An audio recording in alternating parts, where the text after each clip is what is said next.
Hi, good morning. എല്ലാവർക്കും ഇന്നത്തെ പുതിയൊരു വീഡിയോയിലേക്ക് സ്വാഗതം.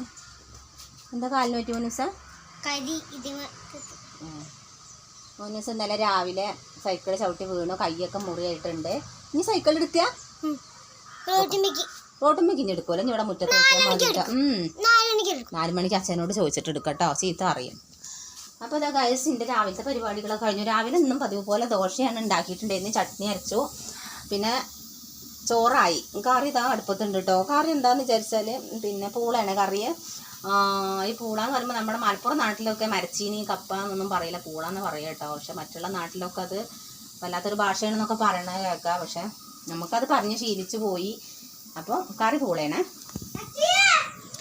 അപ്പോൾ അതാ മുളകും മഞ്ഞളും, മുളക് പൊടി ഇട്ട് മഞ്ഞൾപ്പൊടി ഇട്ട് പിന്നെ പൂള ജസ്റ്റ് വേവിക്കുക. ഒരു തക്കാളി അരിഞ്ഞിട്ടിട്ടുണ്ട് കേട്ടോ. അപ്പോൾ അങ്ങനെയാണ്. അപ്പോൾ ഈ പൂള കൊണ്ടുള്ള കൂട്ടാൻ കാണാത്ത കൂട്ടുകാരൊക്കെ ഉണ്ടെന്നുണ്ടെങ്കിൽ ഒന്ന് ഉണ്ടാക്കിയിട്ടൊന്ന് ട്രൈ ചെയ്ത് നോക്കണം കേട്ടോ. ഇത് പ്രത്യേകിച്ച് എന്താ പറയുക, ബുദ്ധിമുട്ടോ കാര്യങ്ങളൊന്നുമില്ല, എളുപ്പമാണ്. പൂള ചെറുതാക്കി കഷ്ണങ്ങളാക്കി നുറുക്കുക, എന്നിട്ട് അതിലേക്ക് തക്കാളി ഇടുക. പിന്നെ പുളി കുറവാണെന്ന് തോന്നിയാൽ കുറച്ച് പുളി പിഴിഞ്ഞൊഴിച്ചാൽ മതി. ഞാൻ പുളി അങ്ങനെ പിഴിഞ്ഞൊഴിക്കലില്ല, എനിക്ക് അതിൻ്റെ പുളി ഇഷ്ടമല്ലാത്തതുകൊണ്ടാണ്. പിന്നെ മുളക് പൊടി മഞ്ഞൾപ്പൊടി ഇത്രയേ ഉള്ളൂ. പിന്നെ കടുക് കൊണ്ട് വറവിടുക, അല്ലെങ്കിൽ ചെറിയ ഉള്ളി കൊണ്ട് വറവിടുക. നല്ല ടേസ്റ്റാണ് കേട്ടോ, ഇഷ്ടപ്പെടുന്നവർക്ക് കേട്ടോ. പിന്നെ അപ്പം അങ്ങനെയൊക്കെയാണ്. ഈ വേനൽക്കാലമൊക്കെ ആകുമ്പോൾ ഈ ചൂടും കാരണം നമുക്ക് കറികളൊന്നും അങ്ങനെ വെക്കാനേ തോന്നൂല കേട്ടോ. വെറും ചോറും തൈരോ മോരോ അങ്ങനത്തെ ഒക്കെയാണ് കൂട്ടി കഴിക്കാനാണ് ഇപ്പോഴൊക്കെ ഇത്. പിന്നെ നീച്ചപ്പോൾ വേറൊരു പ്രശ്നം എന്താണെന്ന് വിചാരിച്ചാൽ, നമ്മുടെ ഗ്യാസിൻ്റെ എന്താ പറയുക, ഈ സംഭവം ഉണ്ടല്ലോ ബർണൽ, അതിൻ്റെ അടിയിൽ കൂടെ അങ്ങനെ കത്തുക. അപ്പോൾ ഇത് ലൂസായിട്ടാണെന്നാണ് നമ്മൾ ഇത് കാണിച്ചു കൊടുത്തപ്പോൾ പറഞ്ഞത്. ഈ ഒരു സംഭവം ഉണ്ടല്ലോ ബർണൽ ലൂസായിട്ടാണ് ഇതിങ്ങനെ വരുന്നതെന്നാണ് പറഞ്ഞത്. അപ്പോൾ ഒന്ന് രാവിലെ തന്നെ ഏട്ടൻ അതൊക്കെ പോയി മാറ്റി. നമ്മൾ ഗ്യാസുമ്മേലുള്ള ഏർപ്പാടായതുകൊണ്ട് പിന്നെ വെച്ച് താമസിച്ചില്ല കേട്ടോ, പെട്ടെന്ന് മാറ്റി. കാരണം നമുക്ക് യൂസ് ചെയ്യാനും കൂടി ഉള്ളതല്ലേ, അതുകൊണ്ടാണ് കേട്ടോ. അപ്പോൾ ഇന്ന് ചെറിയ അടുപ്പത്ത് വെച്ചിട്ടാണ് അഡ്ജസ്റ്റ് ചെയ്ത്. വേറെ ഒന്നും ഉണ്ടാക്കിയിട്ടൊന്നുമില്ല, ചായ മാത്രമേ ഉണ്ടാക്കിയിട്ടുള്ളൂ.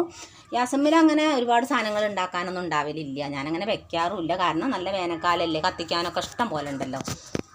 അപ്പോൾ അതുകൊണ്ടൊക്കെയാണ് കേട്ടോ. അപ്പോൾ സംഭവം മാറ്റി ഇപ്പോൾ കിടുവാണ്, സൂപ്പറാണ്. ഇപ്പോൾ തീ എങ്ങോട്ടും പോകണമൊന്നുമില്ല, അടിപൊളിയാണ് കേട്ടോ. ഞാൻ കത്തിച്ച് കാണിച്ചു തരാം. അപ്പോൾ നമ്മൾ പിന്നെ യൂട്യൂബിലൊക്കെ ഇങ്ങനെ നോക്കിയിട്ട് ഇതെന്താണ് സംഭവം എന്ന് വെച്ചാൽ അത് കുറേ ചെയ്ത് നോക്കി, പക്ഷെ അതൊന്നും ഏൽക്കണില്ല. അപ്പോൾ സംഭവം അത് ലൂസായിട്ടാണ്, അത് ടൈറ്റായിരുന്നാൽ മാത്രമേ ശരിക്ക് തീ വരുള്ളൂ. ഞാൻ വിചാരിച്ച എന്താണെന്നാൽ ഈ ഓൾസിലൂടെയൊക്കെ പിന്നെ ചളിയും കാര്യങ്ങളൊക്കെ നിറഞ്ഞിട്ടാന്ന് വെച്ചാൽ അതൊക്കെ ക്ലീനാക്കി നോക്കിയിട്ടോ. ഇതാണ് നമ്മുടെ പഴയ സാധനം വരുന്നത് കേട്ടോ. അപ്പോൾ എന്താണ് ഇതിൻ്റെ ഹോൾസൊക്കെ നന്നായിട്ട് കഴുകി ഞാൻ. അപ്പോൾ അതൊന്നും അല്ല. അപ്പോൾ ഇതിനൊരു ഇങ്ങനെ നമ്മൾ ചെരിച്ച് പിടിച്ച് നോക്കുമ്പോൾ ഒരു ബെൻഡ് വരുന്നുണ്ട്. അപ്പോൾ അത് ലൂസായിട്ടിരിക്കുന്നത് അതുകൊണ്ടാണെന്നാണ് അവർ പറഞ്ഞത്. അപ്പോൾ സംഗതി അടിപൊളിയായിട്ടുണ്ട് കേട്ടോ. അപ്പോൾ ഞാനൊന്ന് കത്തിച്ച് കാണിച്ചു തരാം.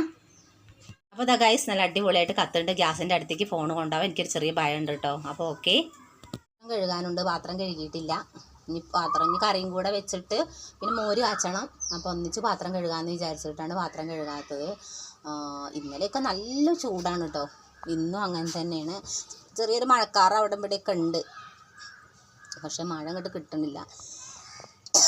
അത്യാവശ്യം നല്ല ചൂടുണ്ട് ഇന്നൊക്കെ. വെള്ളം ഇപ്പോൾ വളരെ കുറവായിട്ടുണ്ട്, കിണറ്റിലൊക്കെ വെള്ളം വളരെ കുറവാണ്, കലങ്ങൽ തുടങ്ങിയിട്ടുണ്ട്. ഇനി അങ്ങോട്ട് പിന്നെ വെയിലും കാര്യങ്ങളൊക്കെ ആണെന്നുണ്ടെങ്കിൽ നമുക്കൊന്നും തീരെ വെള്ളം ഉണ്ടാവാൻ തന്നെ ചാൻസ് വളരെ കുറവാണ്. മഴ പെയ്താൽ മതിയായിരുന്നു. അപ്പോൾ കൂട്ടുകാരെ, എൻ്റെ ഫുഡും കാര്യങ്ങളൊക്കെ റെഡി ആയിട്ടുണ്ട്. ഞാൻ അടുക്കളയൊക്കെ അതാ ക്ലിയർ ആക്കിയിട്ടുണ്ട് കേട്ടോ. അടുക്കള എത്ര ക്ലിയർ ആക്കിയാലും പിന്നെ ക്ലിയർ ആണെന്നുണ്ട് തോന്നൂല. കാരണം നിലമൊക്കെ ആകെ എരപ്പായി കിടക്കണ നിലമാണ്, ഒക്കെ ശരിയാക്കണം. പിന്നെ നമ്മളെ പൂളക്കറി ഇതാട്ടോ, പൂളക്കറി. പിന്നെ ഞാൻ ഉപ്പേരി വെച്ചു, ചരങ്ങ ഉപ്പേരി വെച്ചു കേട്ടോ. ഇന്നിപ്പോൾ ചരങ്ങപ്പേരിയാണ്. പിന്നെ മോര് കാച്ചിട്ടുണ്ടായിരുന്നു. അപ്പം ഇന്ന് അതൊക്കെയാണ്, പപ്പടം കാച്ചിട്ടുണ്ട്. അപ്പം ഇന്ന് അതൊക്കെയാണ് കറി കാര്യങ്ങളൊക്കെ, ഉച്ചക്കത്തെ ഫുഡിനുള്ള കാര്യങ്ങളൊക്കെ അതാണ് കേട്ടോ. പിന്നെ അത് അടുപ്പൊക്കെ അതാ ഫ്രീ ആയിട്ടുണ്ട്. ഇനിയിപ്പോൾ അടുപ്പത്ത് കാര്യങ്ങൾ വയ്ക്കാനൊന്നുമില്ല കേട്ടോ. ഇനിയൊക്കെ വൈകുന്നേരത്തേക്ക് മാത്രം. വൈകുന്നേരത്തേക്ക് ഇനി ഏട്ടന് എന്തെങ്കിലും ഗോതമ്പ് ഉപ്പുമാവോ അല്ലെങ്കിൽ എന്തെങ്കിലുമായിട്ട് ഓട്സ് അങ്ങനത്തെ ഒക്കെയാണ് ഞാൻ ഉണ്ടാക്കൽ കേട്ടോ. പിന്നെ ഞാനും തിന്നും. പിന്നെ ചോറ് അധികമൊക്കെ ഉണ്ടെങ്കിൽ പിന്നെ ഞാൻ ചോറ് കഴിക്കും കേട്ടോ. അങ്ങനെ പ്രത്യേകിച്ച് വിഷയങ്ങളും കാര്യങ്ങളൊന്നും ഇല്ല, പക്ഷെ എന്നാലും ഞങ്ങൾ അങ്ങനെയാണ് കഴിക്കൽ. പിന്നെ കുറച്ച് തുണി അലക്കാനുണ്ട്. അപ്പോൾ നല്ല വെയിലാണ് പുറത്ത്. അപ്പോൾ ഓക്കെ ഗൈസ്, അപ്പോൾ ഇന്നത്തെ വിശേഷങ്ങളും കാര്യങ്ങളൊക്കെ ഇത്ര തന്നെ ഉള്ളൂ. വീണ്ടും മറ്റൊരു വീഡിയോസുമായിട്ട് വീണ്ടും കാണാം. ബൈ.